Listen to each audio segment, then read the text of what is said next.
गरुड़देव को एक बार उनकी तेज गति पर बहुत ज़्यादा घमंड हो जाता है। उन्हें लगने लगता है कि उनसे ज़्यादा तेज गति सृष्टि में किसी की है ही नहीं। तब वो श्री कृष्ण के पास जाते हैं और श्री कृष्ण से बोलते हैं कि प्रभु, क्या इस सृष्टि पर कोई ऐसा है जिसकी गति मेरे से भी ज़्यादा तेज हो। तब श्री कृष्ण समझ जाते हैं कि गरुड़देव अपनी तेज गति पर बहुत ज़्यादा घमंड हो गया, लेकिन श्री कृष्ण उन्हें बिना कुछ बोले वहाँ से हल्के से मुस्कान देते हुए चले जाते हैं। थोड़े आगे जाते ही श्री कृष्ण के सामने उनका पहरेदार सुदर्शन आता है। सुदर्शन बोलता है कि प्रभु, क्या सृष्टि पर कोई ऐसा अस्त्र या शस्त्र है जो मेरे से भी ज़्यादा ताकतवर हो। श्री कृष्ण फिर समझ जाते हैं कि सुदर्शन को भी उसकी शक्ति का बहुत ज़्यादा घमंड हो गया, लेकिन वो उन्हें भी बिना कुछ बोले हल्की सी मुस्कान देते हुए महल के अंदर चले जाते हैं। अब जैसे ही श्री कृष्ण महल के अंदर पहुंचते हैं, उनके सामने उनकी पत्नी सत्यभामा आती है और सत्यभामा श्री कृष्ण से बोलती है कि प्रभु, त्रेता में जो आपकी पत्नी सीता थी, क्या मैं उनसे भी ज़्यादा सुंदर नहीं हूँ। अब ये सुनते ही श्री कृष्ण समझ जाते हैं कि इनको भी इनकी सुंदरता का बहुत ज़्यादा घमंड हो गया। अब उनको लगता है कि इन तीनों को घमंड चूर करना चाहिए। तब श्री कृष्ण थोड़ा सोचते हैं और वो एक प्लान बनाते हैं।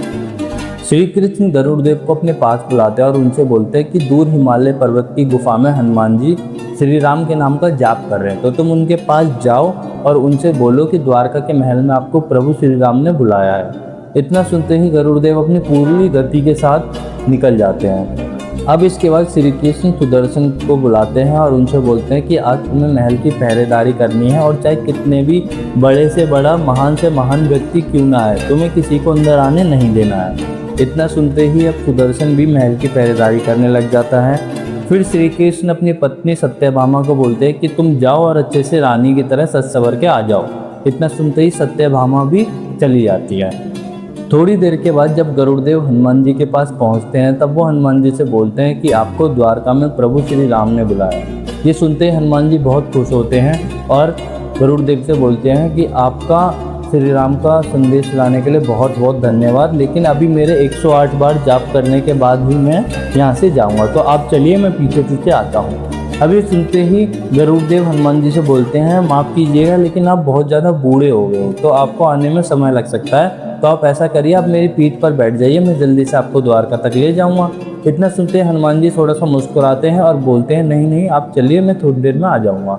अब ये सुनते ही गरुड़देव पूरी गति के साथ वापस द्वारका की ओर चल देते हैं। अब जैसे ही गरुड़देव थोड़ी देर के बाद द्वारका पहुंचते हैं, वो देखते हैं कि महल के सामने से सुदर्शन तो गायब है, वो यहाँ है ही नहीं। अब उन्हें कुछ अजीब लगता है और जैसे ही वो महल के अंदर जाते हैं, वो देखते ही पूरे आश्चर्यचकित हो जाते हैं, क्योंकि उनके सामने हनुमान जी बैठे होते हैं। हनुमान जी को सामने देखते ही गरुड़देव सोचते हैं कि मैं तो अपनी पूरी गति के साथ आया था और मुझे तो रास्ते में कहीं दिखे भी नहीं, तो ये मेरे से पहले कैसे आ गए। तब जाके गरुड़देव को एहसास होता है कि उनकी गति, हनुमान जी की गति के सामने तो कुछ भी नहीं है।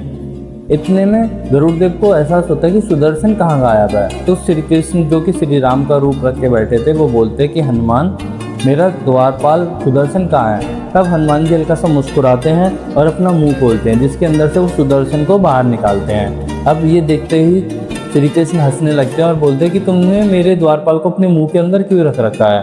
तब हनुमान जी बोलते हैं कि जब मैं महल के बाहर आया, तब ये द्वारपाल मुझे अंदर आने से रोक रहा था। अब मेरे पास इतना समय नहीं था कि मैं इनसे लड़ाई करूं, इसलिए मैंने जल्दी से इन्हें खा लिया।